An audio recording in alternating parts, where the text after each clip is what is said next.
Hi, I'm Corey Stewart. I'm a Republican candidate for governor of the Commonwealth of Virginia. All right, so I'll start off with a simple question. Tell me what you see as the most important issue in the Virginia governor's race. Well, I think the most important issue in the governor's race here in Virginia is the economy. We've been losing tens of thousands of jobs, 160,000 jobs in the last 10 years, and the reason we're losing jobs is because we haven't done anything to improve the business climate in Virginia. We've been losing a lot of jobs to North Carolina as they've ratcheted down their income tax all the way from 7.75% in 2010 to 5.49% today, and they're going lower.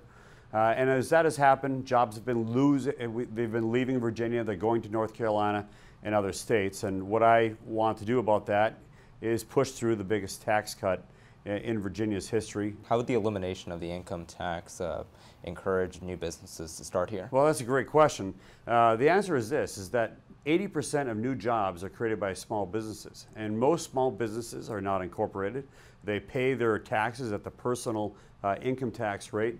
So the only way to get off the back of business, and the only way to let more businesses keep more of their money, is to reduce the burden of state income taxes. And that means that we will have to reduce the income tax for everybody in Virginia, which is good, of course, but that also means that we're going to be able to let small businesses in particular keep more of their money and hire more people. There's a lot of times when there's discussion of tax cuts at a state level, Democrats will frequently point to the example of Kansas and say, look at the budget damages that happened there after Governor Sam Brownback shepherded through severe tax cuts. Have you looked at the example of places like Kansas and Louisiana, and has that informed your thinking on tax cuts in Virginia?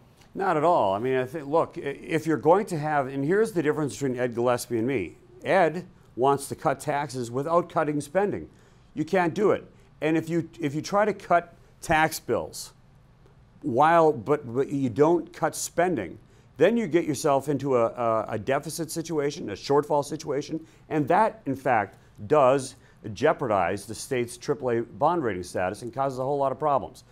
My tax plan is dependent upon cutting spending first. You cut spending, we're going to have a across-the-board 10% cut in spending. I've done it before in Prince William County, even deeper than that in Prince William County. It was done by Governor Wilder several years ago, and we can do it again in Virginia. What are some areas that you see as ripe for spending cuts? Well, I think that, you know, especially in the areas of in Medicaid, for example, and in VDOT, there has never been a zero-based budgeting process done in the state of Virginia. Never. In Prince William County and other localities, we do this in Prince William County every 3 years, every department, we have a zero-based budgeting analysis. So you're going to find room for savings in every area of the state government, in every department. Some departments you're going to cut more than others. Some departments you might not cut at all, such as the state police who have been underfunded. But that's how you do it. You take the decisions, you require your administrator to identify the cuts. They, in turn, push that into mid-level management and then further, deeper down into the administration, into the bureaucracy, so that every member of government is looking for savings and looking for cuts. That's how we did it in Prince William County, and that's how I intend to do it in Virginia. Why have you made Virginia's Southern heritage such a cornerstone of your campaign? When I saw the city of Charlottesville voting to remove a statue of Robert E. Lee that had been there since 1924, that's the result of political correctness gone mad. And if we don't stop it here, it's going to take off. The very councilors, the city councilors in Charlottesville who voted for the removal of the statue of Robert E. Lee have said they're coming after Thomas Jefferson. Pretty soon you're going to have the statues of Robert E. Lee, Thomas Jefferson, Stonewall Jackson removed from the city of Charlottesville. Then it moves to Richmond. Then it moves to Alexandria and Petersburg and Williamsburg. And then pretty soon we've lost all of these memories, these symbols of our heritage and our history. And when we lose that in Virginia, we've lost our identity. And that's why I think it's so important. I remember when I talked to you on the night of your re-election victory in November 2015, you'd mentioned that I really made a point in my campaign to have an increasingly close relationship with the minority voters, and that's what Republicans need to do to win in Northern Virginia. How's that going to play out in your gubernatorial race? Well, it's, some people think that because, if you're conservative on illegal immigration, if you're conservative on heritage issues, protecting the statue of Robert E. Lee and things like that, that you can never win minority voters as a Republican. I've proven that that is not true. Because what happens is Republicans have failed to go into minority areas and to campaign there and show people that you care and that you're there to listen. You don't go there to preach, you go there to listen to what they're saying. And that's what I've done. I go every single year. I go into minority churches and mosques and all over Prince William County. That's what I'm going to be doing as a Republican nominee for governor. Do you think the African American communities in Richmond would embrace you when you've made defending Confederate statues and Confederate heritage a centerpiece of your campaign, or the Latino communities in Fairfax when you've called for federal agents for federal immigration authorities in schools? Yes, and here's why. When we led a crackdown on illegal immigration in Prince William County in 2007, naturally I knew there were going to be some consequences to that. But over time what has happened is, the greatest improvements to public safety in Prince William County occurred in minority neighborhoods. The violent crime rate went down all over Prince William County, but especially in the poorer areas of Prince William County, especially in the areas where there are a lot more minority residents. So that's that. And then the second thing is this: whether you're white or you're African American or you're Hispanic or you're Asian, people are so fed up and they're so tired of political correctness. And that's ultimately what this removal of the statue in Charlottesville is all about. It's political correctness gone mad. And whether you're white or black or Hispanic or Asian, people are fed up with it and they're tired of it. How do you think the state should grapple with its history of slavery? Everybody has those warts on their heritage, but you don't toss the baby out with the bathwater. And yes, it is true that slavery was legal in Virginia, but it was also legal in a lot of northern states as well. And I think that Southerners and Virginians should be proud of their history. And of course, slavery is a wart on our history. But that doesn't mean that's not the totality of our heritage here in Virginia. There's a lot more to it than just slavery. Where do you fall on what the future of the Republican Party should be? I think the Republican Party needs to embrace the blue-collar, working-class Americans who have been struggling. And one of the reasons that Trump was able to reach in and grab working-class Americans was because the Democratic Party had essentially turned their back on them. And I come from a working-class background. My dad was a longshoreman. And I'm very much, that's where my heart is. And so I see myself as kind of a new Republican, a new style of conservative, similar to Donald Trump, but I am my own man. I'm not anti-union. I do believe in reaching out and working with the working class. And here's the other thing too that we have not done very well as Republicans. We have not been promoting career technical education. We need to shift our focus and make it okay and make it something to be proud of, that you're a working class person, you've got a certification and a working class degree. I mean, on all the social issues, I'm very, very conservative. I'm a leader on illegal immigration. I've been doing that for 10 years, long before Donald Trump ever came up with it. I'm socially conservative. I am conservative on all those issues. But at the same time, I do recognize that the Republican Party has grown tired. And we have to reach in, and we've got to grab new classes of people that we have previously been unable to grasp. How successful of a strategy is it going to be to embrace Donald Trump in Virginia when he lost the state by 5 points? Well, a couple things. I mean, I did chair his campaign until October 10th of 2016, and I know quite a lot about this. I can tell you this. One, we knew in the campaign that as soon as Hillary Clinton chose Tim Kaine as her running mate, it was going to be very, very difficult to win in Virginia. And partly because of that, the Trump campaign was outfunded by the Hillary campaign in Virginia by 7-1. I never lost faith, and even after I got removed from the campaign, I stayed loyal. What's your response to Ed Gillespie's contention that he would be able to better work with President Trump and the White House because he wasn't fired from the campaign as you were? Look, Ed Gillespie never wanted anything to do with the Trump campaign.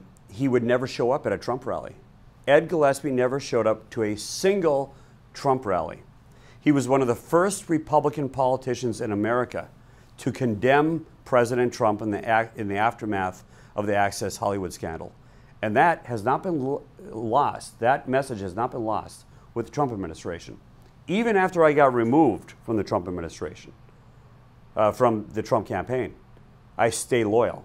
Mr. Trump knows that. Or how did the Trump campaign inspire your campaign and your campaign strategy? Well, I mean, you know, there are a lot of things that were already similar between Donald Trump and myself. I mean, one of the reasons he selected me, you know, in December of 2015 to chair his campaign is those similarities. Very similar, you know, bluntly honest dialogue, and you know, I speak my mind just the way it is, and sometimes it doesn't always come out all that pretty, but that's okay. That's what people want. With Donald Trump, there were some things that I just thought were absolutely brilliant. And one of the things, perhaps the most important thing, was he never backed off when he was attacked by the press or by the left. He just kept going forward. And I think that was a big lesson, because once you start backing up, once you start running in the opposite direction and cowering after the attacks, it's like blood in the water, and then you're done. And I learned that from him. Just double down. Don't back up. Why do you think your campaign hasn't been able to gain more traction in polls and in campaign cash, even as you're adopting some of the lessons from the Trump campaign of being more blunt talking and not backing down? Well, to a large extent, people haven't started paying attention to the campaign yet. Even during the last polls that have been done, the last poll was, I guess, a CNU poll, more than 50% of the voters are undecided. And the momentum is on my side. And as people start delving into it, and they start researching as the election gets closer to June 13th, and they're educating themselves about, well, who do I want to vote for? People who vote in Republican primaries are generally very conservative. They're going to vote for the more conservative, outspoken conservative candidate, even if I am more controversial than Ed Gillespie, who's clearly an establishment person. One of the things that Donald Trump had going for him is that there was intense familiarity with him because of wall-to-wall cable TV coverage, because he had a primetime reality TV show that millions had watched. Is it possible for Republicans to replicate his success? Well, it's a very good question, and I don't know the answer. We're going to find out on June 13th. But here's the thing, too, that 2016 showed us the increased importance of social media. Social media is the great equalizer. It doesn't cost a lot. Well, Ed's got $3 million in the bank. You can bet your bottom dollar that over the next 2 months, he's going to be running ad after ad after ad. Well, it didn't work for Jeb Bush. Jeb Bush spent over $100 million and barely moved the needle.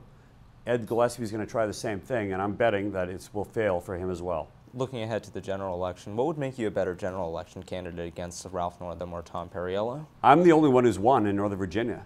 454,000 residents in a majority-minority county, Prince William County. Not once, not twice, 4 times, by increasing margins. I'm the only one who's proven that he can do it. When Trump was blown out in Northern Virginia, and when your county race is less of a focus on social issues and more of a focus on pocketbook issues, is it possible to win Northern Virginia, or to reduce the margins in Northern Virginia in a general election for governor? Well, I think that, you know, clearly the emphasis on the issues changes. You don't change your position on the issues, but when I was running for every 4 times when I'm running for chairman at large in Prince William County, 454,000 people.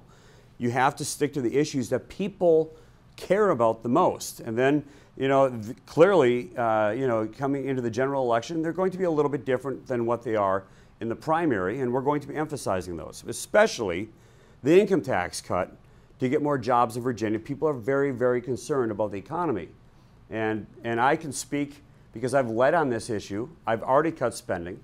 I've already been able to reduce taxes. I've already been able to build roads in Prince William County without increasing taxes. Let's transition to some personal questions. Besides being governor, what was your dream job when you were growing up? Being chairman of the board of supervisors. I'm kidding.